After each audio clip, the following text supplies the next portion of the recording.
पूर्णतम परब्रह्म परमात्मा,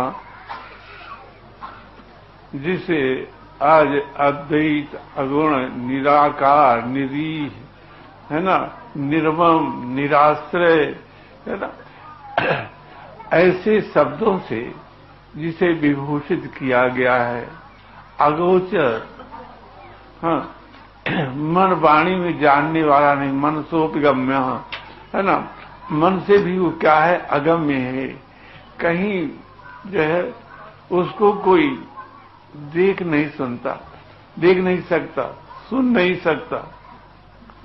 जो कुछ देखा वो सुना जाता है, वो पूर्ण नहीं है। जिसको आंख से देखा जाता है, कान से सुना जाता है, वो पूर्ण उसका स्वरूप नहीं है भैया। तो वो परमात्मा कैसे पकड़ा जाए, कैसे पकड़ा जाए भैया? जो कभी किसी साधन के द्वारा पकड़ में आने वाला नहीं है, न कर्मयोग के द्वारा, न ज्ञान योग के द्वारा, न अष्टांग योग के द्वारा, किसी न भक्ति योग के द्वारा, जो है साधारण गौणी भक्ति से मतलब ये नहीं है। वो कैसे पकड़ा जाए, है ना? कैसे पकड़ा जाए, वो कैसे पकड़ में आवे? जो सब प्रकार से जो है स्वतंत्र है, स्वराट है, किसी के अधीन नहीं है, निरंकुश है, वो कैसे आवे पकड़ में? तो भैया स्वयं भगवान कहते हैं, भैया भक्त्या तु एकया ग्राह्या, मैं भक्ति से ही ग्रहण करने योग्य हूं।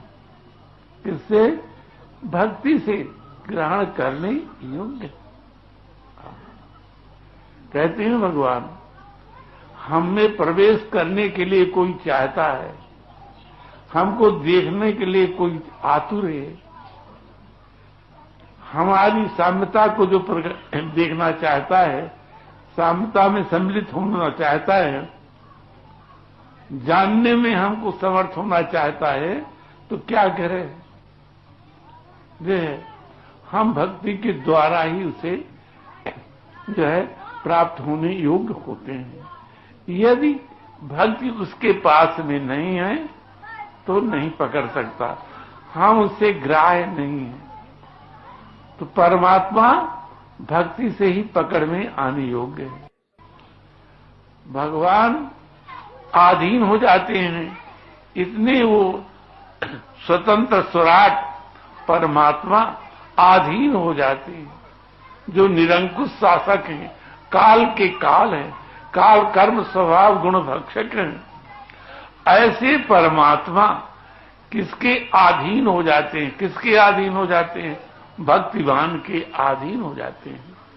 भक्तिवान की अहम भक्त पराधीन हो, वशी कुर्वन्ति माम भक्त्या सत स्त्रिया सत्पतिम यथा, सत स्त्रिया सत्पतिम यथा। उन भगवान को प्राप्त करके कितना सुख, क्या कुछ भेद रह जाता होगा?